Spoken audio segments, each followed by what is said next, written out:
बिस्मिल्लाहिर्रहमानिर्रहीम अल्हम्दुलिल्लाहि वकफ़ा वसलामुन अला इबादिहिल्लज़ीना इस्तफ़ा अम्मा बअद फ़अऊज़ु बिल्लाहि मिनश्शैतानिर्रजीम बिस्मिल्लाहिर्रहमानिर्रहीम वरत्तिलिल क़ुरआन तरतीला सदक़ल्लाहुल अज़ीम।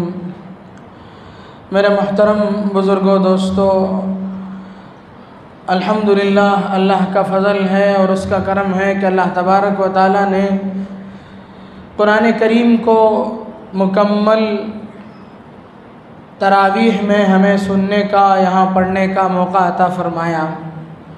और अल्लाह का मज़ीद करम यह हुआ कि रोज़ाना कुरान की जो तिलावत होती थी उसमें से एक दो आयात की तशरीह और तफसीर भी यहाँ होती थी और उसे भी सुनने का मौका होता था।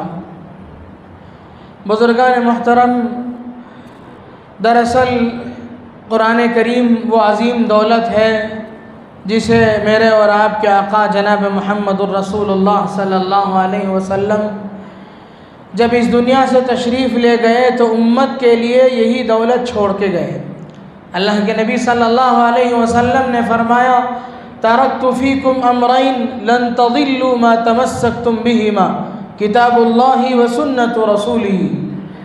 मैं दुनिया से जा रहा हूँ, तुम्हारे लिए दो चीज़ें छोड़ के जा रहा हूँ। एक ये है कि अल्लाह की किताब तुम्हारे सामने है और एक अल्लाह के रसूल की सुन्नत तुम्हारे दरमियान में है। फरमाया, लन तज़िल्लू मा तमस्सक्तुम बिहिमा, जब तक तुम कुरान करीम की तालीमात पर अमल करते रहोगे, अल्लाह के नबी सल्लल्लाहु अलैहि वसल्लम की सुन्नत को इख्तियार करोगे और उस पर पाबंदी से अमल पैरा होंगे, उस वक्त तक तुम्हें कोई गुमराह नहीं कर सकता। तो बुज़ुर्गान मोहतरम, ये कुरान करीम वो अज़ीम दौलत है जो अल्लाह के नबी सल्लल्लाहु अलैहि वसल्लम की तरफ से हमें मीरास और तरके में मिली है। और आप अलैहिस्सलातु वस्सलाम ने इसके बारे में फ़रमाया कि इसे मजबूती से थामे रहो। अब हम कुरान करीम के सिलसिले में सोचें, गौर करें कि कुरान करीम के क्या हुकूक़ हैं, उसे हम कैसे इख्तियार करने वाले बने। बुज़ुर्गों ने कुरान करीम के 5 हुकूक़ लिखे हैं। सबसे पहला हक़ यह है कि हम उस पर ईमान लाएं और उसका एहतराम करें। हर मोमिन बंदे के दिल में इस बात का पूरा यकीन है कि कुरान अल्लाह की किताब है नहीं हमारे दिलों में, सबके दिलों में है कि कुरान अल्लाह तबारक व तआला की तरफ से नाजिल करदा बंदों की हिदायत के लिए उतारी गई किताब है। और साथ साथ हम सब इसका एहतराम करते हैं। कहीं कोई कुरान करीम का कोई पारा या उसका कोई हिस्सा नीचे पड़ा हुआ हो तो हम बड़े एहतराम से उसे उठा करके ऊपर लगते हैं, उसे आँखों से लगाते हैं, उसे चूमते हैं। हर मुसलमान उसका एहतराम करता है, उसके एहतराम में किसी किस्म की कोई कमी नहीं है। हर मुसलमान इस बात पर ईमान भी रखता है कि अल्लाह की किताब है। लेकिन उसके बाद के जो हुकूक़ हैं उस पर भी हमें पूरी तरीक़े से पाबंदी के साथ उन हुकूक़ को भी अदा करने की ज़रूरत है। दूसरा हक़ जो बताया गया वो कुरान करीम की तिलावत का है कि कुरान करीम की तिलावत कुरान करीम का एक बुनियादी हुकूक़ में से एक हक़ है कि हम कुरान करीम की तिलावत करें। तिलावत के अंदर बहुत सारी चीज़ें हैं। पहले उसे सेहत के साथ सही करके उसे पढ़ना सीखना, और फिर उसे तजवीद के साथ पढ़ना, और फिर उसके बाद उसमें तरतील के साथ पढ़ना, ठहर ठहर करके पढ़ना। वरत्तिलिल क़ुरआन तरतीला, और फिर आगे फरमाया अच्छी आवाज़ के साथ पढ़ना। इक़राउल क़ुरआन बिलुहूनिल अरब, अल्लाह के नबी सल्लल्लाहु अलैहि वसल्लम ने फरमाया कि कुरान को अरबी लहजे में पढ़ो, जैसे अरब पढ़ते हैं। कुरान को अच्छी आवाज़ से पढ़ना। तो ये कुरान की तिलावत के अंदर ये बहुत सारी चीज़ें हैं कि कुरान की तिलावत अच्छे अंदाज से हम करें, तिलावत करने वाले बने, कुरान करीम को सीखें। हमारी चाहे जो भी उम्र हो गई हो, मौत से पहले पहले हमें कुरान करीम को मुकम्मल सीख करके इस दुनिया से जाना है और उसकी तिलावत करते रहना है ज़िंदगी भर। बड़ा आसान तरीक़ा है कि रोज़ाना 5 वक़्त की नमाज से पहले, 5 नहीं, एक कुरान में कितने पारे हैं? 30 पारे हैं। एक पारे के कितने सफ़ात हुए? 20 सफ़ात पर मुश्तमिल एक पारा है। कुल कुरान के कितने सफ़े हुए? 600 सफ़े हुए।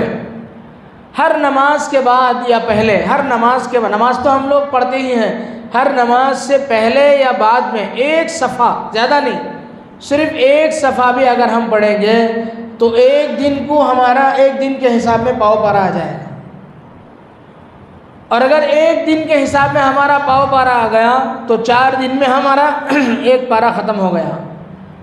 40 दिन में हमारे 10 पारे ख़त्म हो जाएंगे। 4 महीने में हमारा एक कुरान ख़त्म हो जाएगा और 1 साल में हमारे 3 कुरान करीम ख़त्म होंगे बड़े आसानी के साथ। कोई तकलीफ़ नहीं है, उसके लिए मुस्तकिल वक्त निकालने की भी ज़रूरत नहीं है। नमाज के लिए आ गए, नमाज से पहले या बाद में हम अपनी ज़िंदगी का मामूल बना लें कि एक सफ़ा पढ़ना ही पढ़ना है। इसीलिए मस्जिदों में लोग कुरान करीम ला कर के रखते हैं। इसलिए नहीं रखते हैं कि अपने घरों में जगह नहीं है, इसलिए रखते हैं कि कोई बंदा आएगा, कुरान करीम को हाथ लगाएगा, उसे पढ़ेगा, जिनके ईसाले सवाब के लिए कुरान रखा गया है उनको सवाब पहुँचेगा। तो ये कुरान करीम अलमारियों में इसीलिए रखे गए हैं। इसलिए जिस तरीक़े से हम यहाँ मस्जिद में पहुँच करके नवाफिल का, सुन्नतों का पढ़ने का भी एहतमाम करते हैं और उसका माहौल बना हुआ है, उसी तरीक़े से तिलावत का भी एक माहौल बनना चाहिए कि जिस तरीके मस्जिद में लोग आए हैं, तिलावत में एक बड़ा मजमा लगा हुआ है। ज़्यादा नहीं, एक सफ़ा अगर कम से कम भी पढ़ लेंगे तो साल भर में हमारे 3 कुरान आसानी के साथ ख़त्म हो जाएंगे। और बड़ों ने लिखा है कि 2 कुरान मुकम्मल ख़त्म करना कुरान करीम का हर मुसलमान पर हक़ है। आज हम देखें कितने लोग हम इस हक़ को अदा करने वाले हैं। तो ये तिलावत है दूसरा हक़। तीसरा हक़ इसका यह है कि हम कुरान करीम को समझने वाले बने। अल्लाह तबारक व तआला ने इंसानों की हिदायत के लिए किताब भेजा है। इन हाज़ल कुरान यहदी लिल्लती हिय अक़वम, और फरमाया अलिफ ज़ालिकल किताबु ला रैब फ़ीह हुदल लिलमुत्तक़ीन। ये किताब हिदायत उस वक्त बनेगी जब हम उसके समझने वाले बनेंगे, उसके मुंदरिजात को, उसके मसाइल को, उसके अहकामात को, उसमें जो बातें अल्लाह तबारक व तआला हमसे कहना चाहता है। अल्लाह ताला हमसे क्या कहना चाहते हैं? हम सब आजमी हैं, हम अहले लिसान नहीं हैं, अरब नहीं हैं, हम अरबी नहीं जानते हैं। इसलिए जहाँ कुरान करीम के हल्के लगते हैं, कुरान करीम की तफसीर के हल्के लगते हैं, कुरान करीम को जहाँ उसके आयतों को समझाया जाता है, कहीं भी हो हम उसमें जाने की कोशिश करेंगे। हमारे यहाँ में अल्हम्दुलिल्लाह गुज़िश्ता 1 साल से रोज़ाना हफ्ते के दिन मगरिब के बाद बड़ी पाबंदी के साथ अल्लाह के फजल व करम से यहाँ हर हफ्ता शनिचर के दिन, हफ्ते के दिन मगरिब के बाद रोज़ाना हर हफ्ता पाबंदी के साथ चलता है। और 1 साल में अल्हम्दुलिल्लाह तकरीबन 1 पारा मुकम्मल होने को है, 2 सफ़ा बाकी है। कुरान करीम की तफसीर एक माह तक भी मजमा बैठता भी है, लोग सुनते भी हैं। तो इन मजमा के इसमें बैठने के ज़रिए से हम कुरान करीम को समझने वाले बनेंगे। कुरान करीम के ज़रिए से बहुत से लोगों की अल्लाह तबारक व तआला ने ज़िंदगियाँ बदली हैं। हज़रत उमर इब्न ख़त्ताब रज़ियल्लाहु अन्हु मुसलमानों के दूसरे और बड़े खलीफा हैं। हम सब जानते हैं हज़रत उमर इब्न ख़त्ताब रज़ियल्लाहु अन्हु, लेकिन उनकी क्या तारीख़ है, कैसे वो मुसलमान हुए? असल तो वो इस इरादे से निकले कि अल्लाह के नबी सल्लल्लाहु अलैहि वसल्लम को कत्ल करेंगे और दीनी इस्लाम का ख़ातिमा करेंगे। रास्ते में किसी ने पूछा कि उमर कहाँ जा रहे हो?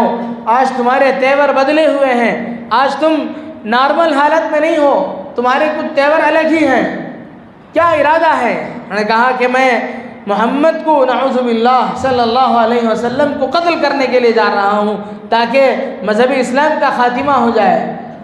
रास्ते में मिलने वाले उन साहब ने कहा कि मोहम्मद के पास बाद में जाना, पहले अपने घर की खबर लेना। जाओ, पहले अपने घर को जाओ, अपने घर जा कर के देखो कि तुम्हारे बहन और बहनों ही खुद उस मज़हब को कबूल कर चुके हैं। तो हज़रत उमर को और गुस्सा आया, गुस्से से आपे से बाहर हुए और घर पहुँचे, बहन के घर देखा तो कुरान करीम की तिलावत की आवाज़ आ रही थी।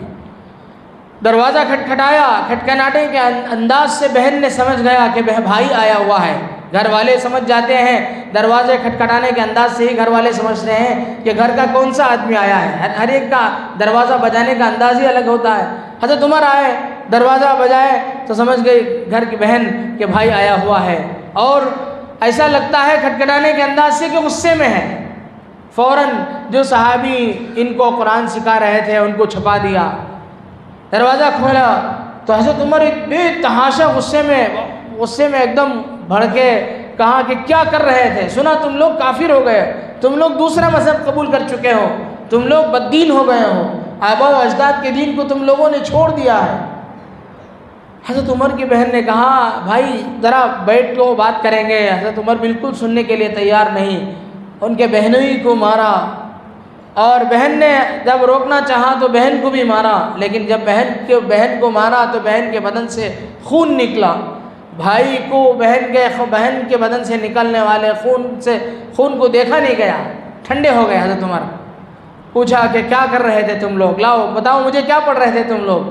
हज़रत उमर इब्न ख़त्ताब की बहन थी वो हज़रत फ़ातिमा बिन्त ख़त्ताब। उन्होंने कहा कि तू नापाक है, तू उसे हाथ नहीं लगा सकता है, वो अल्लाह का कलाम है, जब पहले गुस्ल करके आ। हज़रत उमर रज़ी अल्लाह अन्हु गुस्ल करके आए, फिर उन्होंने उनको पढ़ कर के सुनाया।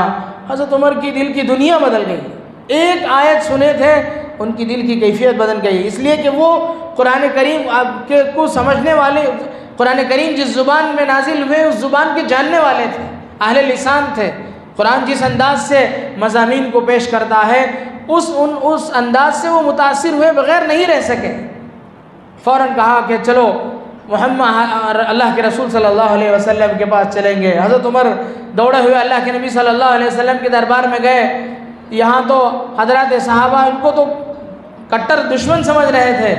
सब ने कहा कि उमर आ रहे हैं। अल्लाह के नबी सल्लल्लाहु अलैहि वसल्लम सब परेशान हो गए। हज़रत उमर बहुत बड़े जाहो जलाल के आदमी थे, बड़े गुस्से के आदमी थे और बड़े बहादुर आदमी थे। परेशान हो गए सब। अल्लाह के नबी सल्लल्लाहु अलैहि वसल्लम को अल्लाह तबारक व तआला ने बहुत सारी खूबियों के साथ बहादुरी भी अता फरमाई थी। आप अलैहिस्सलातु वस्सलाम बुज़दिल नहीं थे, बड़े बहादुर थे। आपने फरमाया कि हटो रास्ता दे दो, अगर किसी खैर के इरादे से आया है तो ठीक है, वरना हम देख लेंगे उसे, आने दो उसे। हज़रत उमर रज़ी अल्लाह अन्हु अल्लाह के नबी सल्लल्लाहु अलैहि वसल्लम के दरबार में पहुँचे और कलिमा पढ़ कर के अल्लाह के नबी के हाथ में उन्होंने इस्लाम कबूल कर लिया। तो एक आयत अल्लाह के नबी सल्लल्लाहु अलैहि वसल्लम के ज़ुमरे अस्हाब के ज़ुमरे में दाखिल करने के लिए एक आयत काफ़ी थी, और कहाँ से उनकी ज़िंदगी कैसी तब्दील हो गई। बहुत सारे वाक़यात हज़रात सहाबा किराम और अरबों के बहुत सारे वाक़यात किताबों में मिलते हैं। तुफ़ैल इब्न अम्र दोसी कबीले दोस के बड़े सरदार थे, शायर थे, बहुत बड़े आदमी थे, लेकिन इस्लाम उन्होंने कबूल नहीं किया हुआ था। सुना था कि मक्के में कोई साहब है जो नबी होने का दावा करते हैं, और उन्होंने एक अलग मज़हब उनका प्रचार कर रखा है। तुफ़ैल इब्न अम्र दोसी आए मक्के में। कुफ़ार ने कुरैश ने देखा कि तुफ़ैल इब्न अम्र दोसी बहुत बड़े आदमी मक्के में आए हुए हैं। सब मुलाकात उनसे मिले, कहा कि आप आए हैं, आप जाइए काबतुल्लाह का तवाफ़ कीजिए, सब कुछ कीजिए, लेकिन काबे में एक शख्स है मोहम्मद नाम का, उसके हाथ ना लग जाना। वो एक ऐसा कलाम पढ़ता है जिसमें जादू की तासीर है, जिसकी वजह से सब उसके होके रह जाते हैं। हज़रत तुफ़ैल इब्न अम्र दोसी ने कहा कि मैं शायर हूँ, समझदार आदमी हूँ, मैं इतना नासमझ नहीं हूँ, मुझे जाने दीजिए। हज़रत तुफ़ैल गए अंदर, उन्होंने काबा का तवाफ़ किया, अपने तौर से उन्होंने इबादतें की। दूर से देखा कि ये लगा कि ये अल्लाह के नबी सल्लल्लाहु अलैहि वसल्लम हैं। करीब गए और उन्होंने लोगों की बातों को सुन करके अपने कानों में रुई ठोस लिया था, लेकिन फिर उनको दिल में आया कि मैं किसी के कलाम से क्या मुतासिर कर सकता हूँ, मैं ख़ुद शायर हूँ, अपने कलाम से दूसरों को मुतासिर करने वाला हूँ, मैं मुअस्सिर हूँ, मुतासिर नहीं हूँ, किसी से तासुर कबूल नहीं कर सकता हूँ। चुनाचे हल्का सा उन्होंने अपने कान से रुई उठाया। अल्लाह के नबी सल्लल्लाहु अलैहि वसल्लम कुरान पाक की तिलावत कर रहे थे नमाज में, उनकी और अल्लाह के नबी सल्लल्लाहु अलैहि वसल्लम से 2-4 आयत उन्होंने क्या सुन ली कि उनकी दिल की दुनिया बदल गई। बाहर तशरीफ़ लाए तो वो तुफ़ैल इब्न अम्र दोसी नहीं थे जो पहले कुफ़ार मक्का ने देखा था, और फिर अल्लाह के नबी सल्लल्लाहु अलैहि वसल्लम के हाथ में उन्होंने इस्लाम कबूल किया और वापस अपने कबीले में पहुँच करके उन्होंने इस्लाम का ऐलान किया। एक नहीं बेशुमार वाक़यात किताबों में किताब इसके भरे हैं कि वजह यह है कि कुरान की ज़ुबान को वो लोग जानने वाले थे जिसकी वजह से उनकी ज़िंदगियाँ बदली। इंसान तो इंसान, जिन्नात ने भी अल्लाह के कलाम को सुन करके इस्लाम कबूल किया। अल्लाह के नबी सल्लल्लाहु अलैहि वसल्लम एक मरतबा सफ़र में जा रहे थे, एक जगह मकाम नखला नाम के एक इलाके में आप अलैहिस्सलातु वस्सलाम ने तहज्जुद की नमाज़ पढ़ी। नमाज़ पढ़ते हुए आपने तिलावत शुरू की और हल्के आवाज़ से आप तिलावत करते रहे।